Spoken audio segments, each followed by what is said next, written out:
Hi, Guan. Yeah, good evening to you, Yai. It is my evening. Yeah, good morning to Yeah, you. thank you, thank you. How are you? Oh,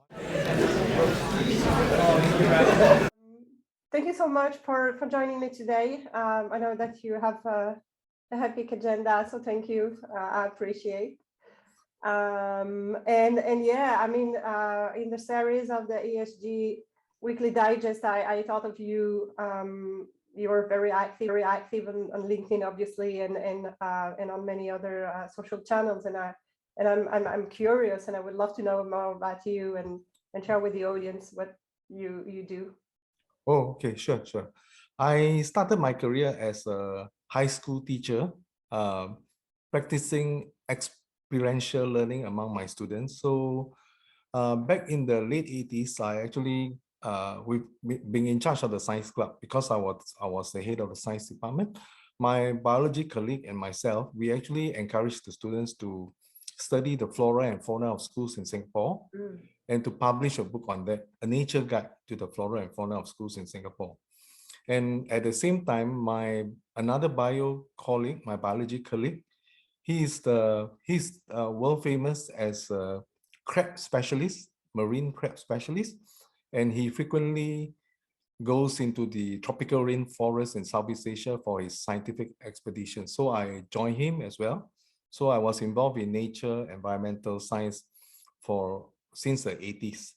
And then in the 90s, when I joined the university as an academic, I actually created the first environmental, semi-online environmental science course in 1996 with my colleagues at the height of the first forest fire haze from Indonesia Wow. due to El Nino and those kind of ocean currents. So we felt that most undergraduates lack that knowledge in terms of the systemic environmental challenges. So from my academia and education work, I was always involved in environment or physics or science and things like that. So when I moved into finance, which was in the late 90s with the Man Group hedge funds, we were trading a futures fund, including commodities. And you know that commodities are linked to the environment. So that's where my knowledge comes from as well. Wow, congratulations. Thank you, thank you. Epic, epic experience.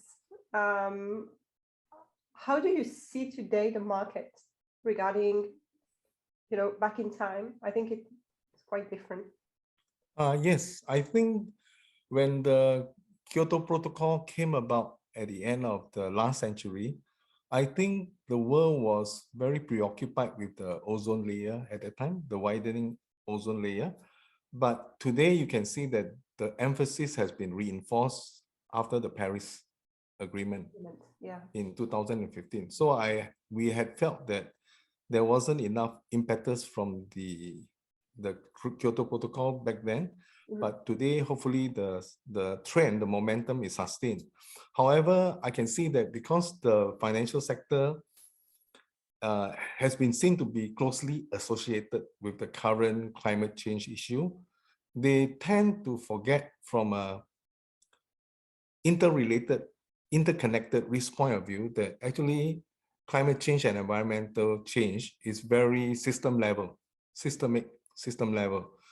What happens in a tiny island in the South Pacific could affect England or UK around the globe through the ocean currents or whatever. So it is actually very systemic and also very ecosystem based. So I think in today's initiative, the emphasis, if you look at the carbon footprint and the carbon emission, tends to be very atmospheric centric, but very little discussion is articulated about the biosphere. Yeah. Although biodiversity is now on the rise with TNFD evolving, as well as with the hydrosphere, the oceans, the rivers, and things like that. So a lot of the issues in terms of the natural elements, what I would call is that seems to be less emphasis on the general planetary health, but more on just the carbon footprint. This is really interesting. A couple of weeks ago, we spoke with Harald. I think that you know him well, and the perspective that you're providing today is much more in depth for things that generally media or even experts on the channels are not sharing. Do you think because it's too much complicated, or it is maybe something that doesn't really impact or feel like impacts the board members and the decision makers today? I think it is like a disease called like cancer. You don't realize how severe it could be until you are at stage 4 or stage 3. So it's a hidden latent risk, I think. So with climate change, I suppose you could call it that, especially with the transition risk. Yeah. In terms of let's say we use the net zero target as the objective. So when the objective is to achieve net zero by 2050, it will seem very distant to most people, and they may tend to just focus on things that they can just manage right now. It could be diversity, it could be inclusion, it could be the social impact. But then sometimes they forget that to be sustainable, you have to be resilient first. You have to be resilient to crisis. You have to be resilient to stresses, to a downturn, all right, or a business interruption. So if your business model is not resilient, how can you be sustainable? That's one of the best questions ever. And it has to be long term, right? Especially if you are doing impact investing. So if you are doing impact investing, obviously you hope to stay with the project or the asset till the end so that you can see the positive outcome being manifested. And along the way, you may have a J-curve effect in the sense that when you, let's say you want to introduce the wind farms, so you have to clear the forest. So when you clear the forest, maybe it'll take 1 year, 2 years. And during that time, you are clearing the forest, you are removing the carbon sink. So that is ESG negative.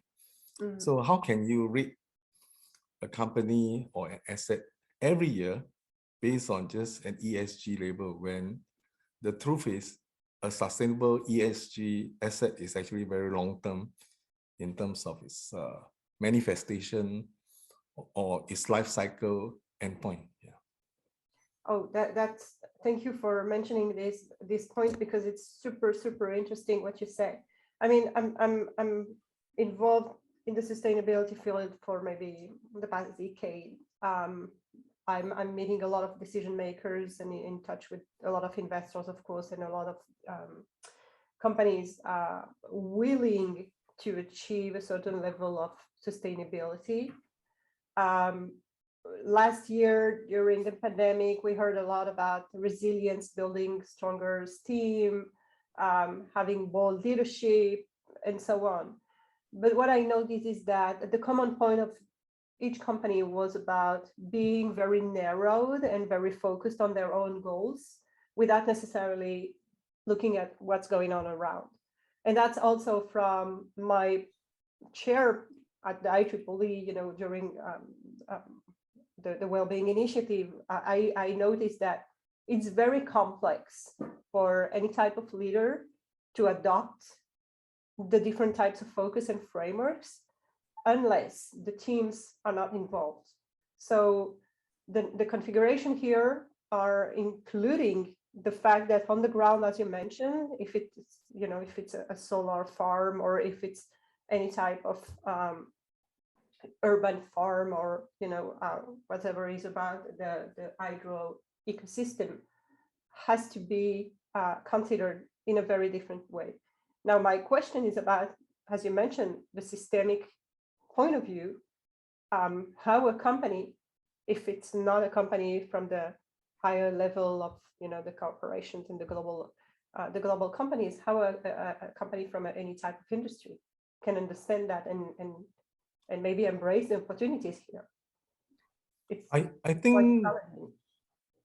think it will be difficult in the current business environment because in the current financial sector, in the sense that most people look at assets from a asset class perspective, or are you in commodities? Are you in services, consumer, banking, manufacturing? So they already siloed a lot of the industries.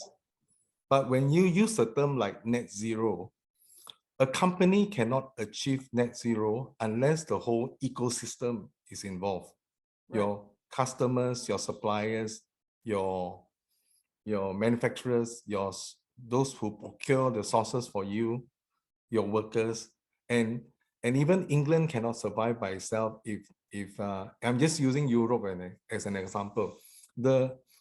If you don't have a standardized ecosystem view of the whole continent, then the oceans on the west coast may affect the environment on the east coast, because the earth is always spinning. So it means that system level thinking is still lacking among the leaders. Can I say that? Yeah, sure. Yeah, we tend to look at it based on our domestic kind of view or localized view. But I think there's not enough discussion on the ecosystem view, the system level view. You mean, yeah. The interrelation among themselves. It's really, really important. And thank you for mentioning that, because that's the kind of struggles we as a company are facing, no matter, with my different with the different companies that I'm meeting, or even in the competition landscape. I see that a lot of companies are focused on reducing the footprint, the carbon footprint. A lot of other companies are focusing on measuring the damages, or the carbon zero focus also. But the interrelation, as you mentioned, in between the different countries, and also the organization providing the standards, seem to be very constrained, and as you mentioned, siloed, because the lack of accountability, or is it much more about the focus on the perfect framework? I came from the science background before I entered the financial sector. So what I noticed is that for people who are trained in the sciences and engineering, they tend to have a systemic, more, I shouldn't say systemic view, but they tend to look at the relationships, the drivers in a different way from those trained in accounting, or say in management in a certain way. So if you are looking at accounting and auditing, they tend to look at just a fixed number right at the end, but they don't tend to look at the relationship among them. So it's like risk management. When we tell people that risk management is not about being an auditor, that we are also doing horizon scanning, looking forward into the future, it is very challenging for people to appreciate the distinction between risk management and auditors. So some auditors think that they are managing risk, but they are actually not. They are looking at it, how to say, they are looking at it ex post, not ex ante. So the challenge in the financial sector is that they tend to look at numbers. So measurement is very important, which is true. But the thing is that what drives the measure? What causes it? Is it culture? Is it the environment? Is it the nature? All these things, if you are trained in if I say scientific way, that is very discriminatory. So what I'm just trying to say is that coming from science, our training is slightly very different from the financial sector. Yeah. But it depends on the universities, and it depends on the environment. I fully agree with you. I've been doing medical science, medical studies for a while. So yeah, I know. And entering into the business world is totally different when it comes to approach things and having different methodologies. But I still believe that, we need science and we need measurement. To decide from a very economic perspective to provide value. But the question here is about to change the landscape. There is a paradigm shift that's happening right now. We have the pandemic, now we have the war. How do you think that is going to impact on the long term, the different companies and the industries? Because Okay, I'm going to articulate this from a risk management perspective, right? I think from environmental risk management preparation, Mhm. most people forget about the contingency planning or having the trials, having the drills to anticipate that. So even if it's not a full-scale war like what is happening in Ukraine, Mhm. even the terrorist attack like the September 2001 attack could cause a lot of disruption. So the resilience come into the picture again. So to be resilient, that means your buffer, your safety buffer, your margin of safety should go hand in hand with your recovery, your contingency, your backup, and things like that. So I think it's the same if we are talking about climate change, if you are talking about the war, if you are talking about the the kind of crisis that could be unexpected. It could be the tsunami like in Japan, Yeah, right? yeah. So the thing is that, first of all, you cannot dispense the building up the margin of safety, Mhm. right? But then the second is to build out the margin of safety, you have to practice diversification. How do we put the margin of safety? Where how many? How do we generate it? Your margin of safety could be the physical margin of safety. It could be your employee safety. Mm. It could be your system safety. It could be your infrastructure safety or your process governance, right? Yeah. Then your diversification could be like you source from one supplier in one country. That's not enough. You should have different sources or at least maintain the relationship with your smaller suppliers in case you need to turn to them in future. That means you don't just depend on a single concentrated source of supplier, and you should distribute, ideally you should distribute where they come from. I feel there is a, a wide range of criteria to take into account, particularly where when we speak about selecting a certain degree of risk management, but also assessing the different levels of alerts.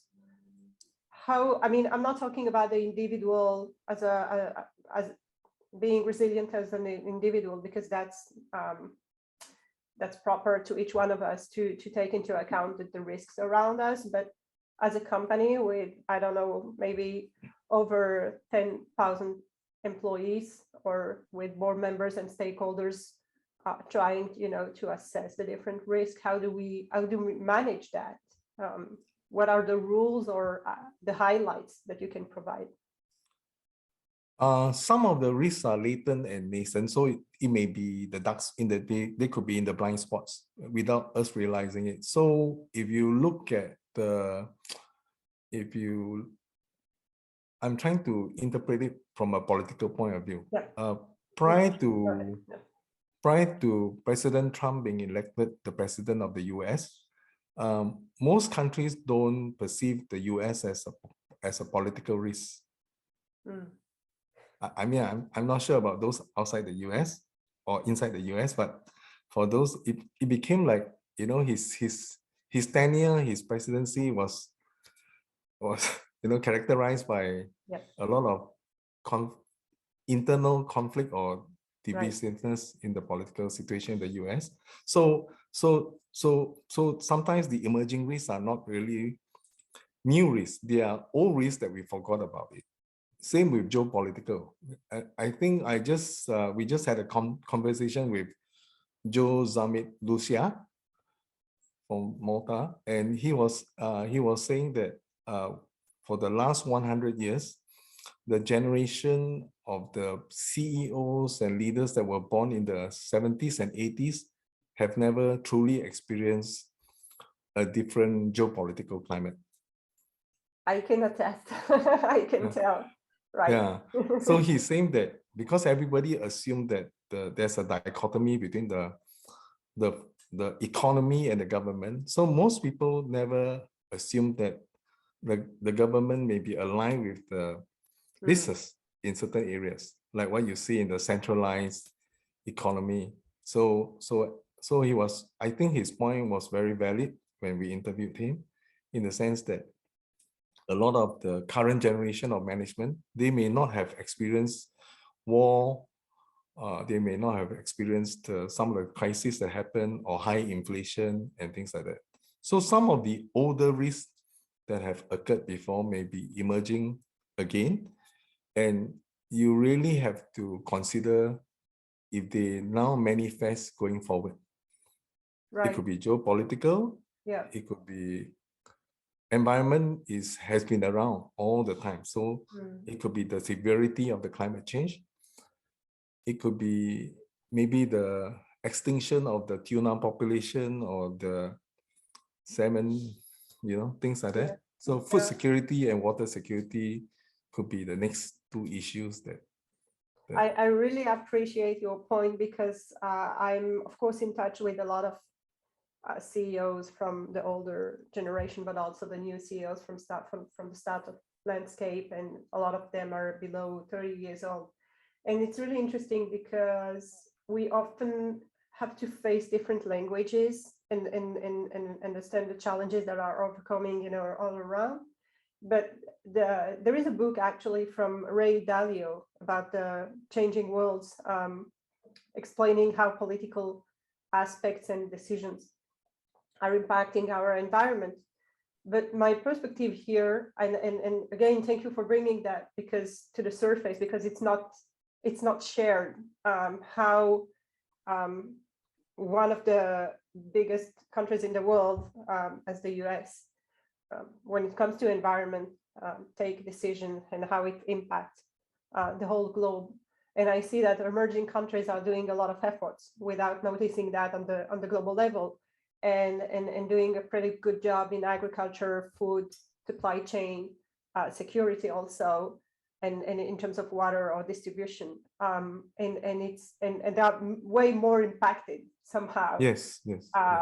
By climate change, because very often, when maybe Japan also, but Africa or South America, it's heavily impacted. So I guess, and I had a very great conversation yesterday also about that, I guess the population are much more resilient, and thanks to the decision makers that they have.